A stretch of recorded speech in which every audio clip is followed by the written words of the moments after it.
થરાદના શિવનગર ખાતે બેટી બચાવો બેટી પઢાઓ કાર્યક્રમ યોજાયો.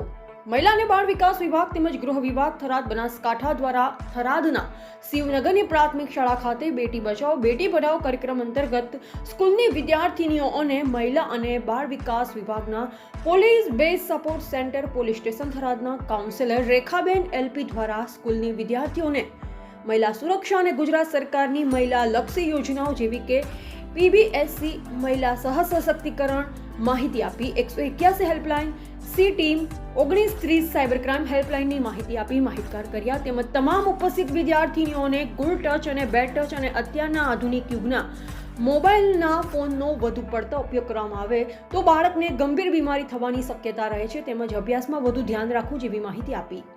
તેમજ જિલ્લા કાનૂની સેવા સત્તા મંડળ અને તાલુકા કાનૂની સેવા સત્તા મંડળ દ્વારા કાયદાકીય માહિતી આપી અને તમામ બાળકોને યોજનાકીય માહિતીના પેમ્પલેટ્સ વિતરણ કરાયા હતા. આ કાર્યક્રમમાં શિવનગર પ્રાથમિક શાળાના આચાર્ય શ્રી વિંજાભાઈ રાઠોડ તેમજ સ્કૂલના સ્ટાફ મિત્ર અને તેમજ સ્કૂલની વિદ્યાર્થીઓનો બોડી સંખ્યામાં હાજરી આપી. આ સમગ્ર કાર્યક્રમનું આયોજન મહિલા અને બાળ વિકાસ તેમજ ગૃહ વિભાગ police base support centre police station Tharad દ્વારા કરવામાં આવ્યું હતું. અહેવાલ નરેન્દ્ર ભટ્ટ સાથે ક્રાઇમ પોસ્ટ ન્યૂઝ થરાદ.